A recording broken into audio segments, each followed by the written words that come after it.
Hi, let's talk about run a command internals.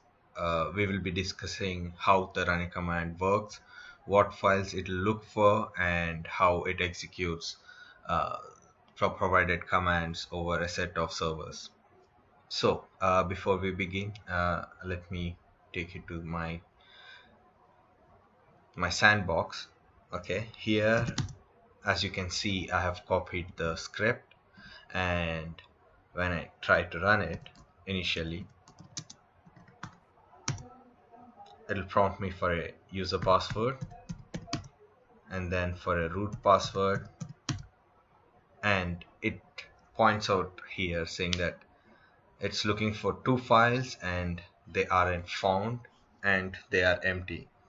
So what we need to do in order to have a successful run is provide the required files. So I already have these files here. I just have to change the extension.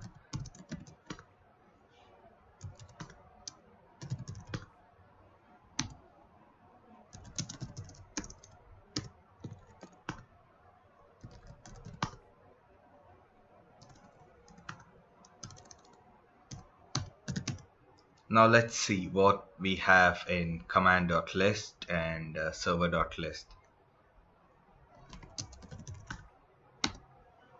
As you can see, I just have a simple command trying to grab something from a log file. Uh, this could be expanded further for other cases. Let's say you have done some installation on all your servers and you would like to see if something succeeded based on gripping their log files, trying to find a specific term like inst conf success, which would show up only if the WebSphere installation were to succeed. So you could group commands together by semicolons as you would do in Bash, and have them run on all the servers, and you could monitor the output of your script on the console or in the run a command logs folder. Now if we were to take a look at the server.list, as we can see, I have two virtual boxes set up, one on 132 and 136.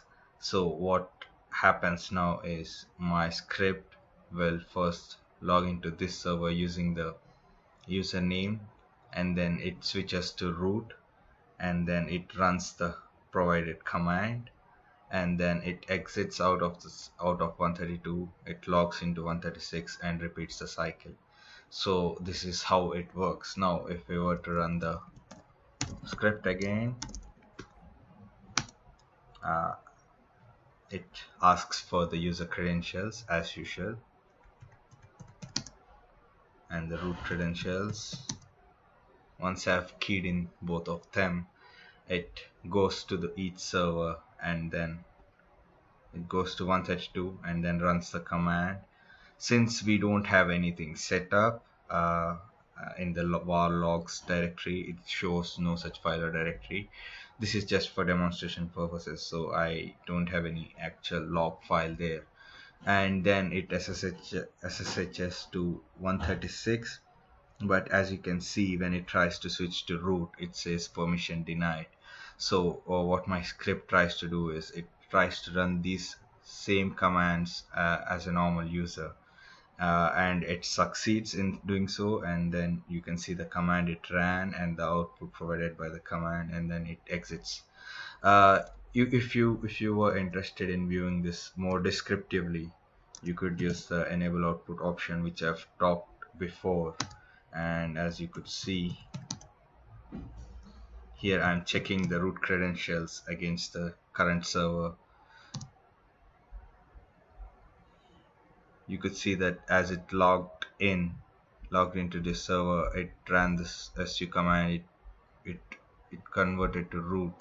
It ran the provided command, it showed the output, it exited, and then it jumped to the other server in the server list.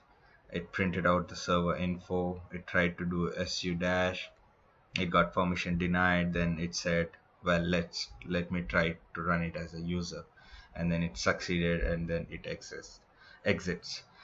So this is how my script works. To give a basic idea, it does handle many other edge cases and stuff, which I would be discussing in further videos. Thank you.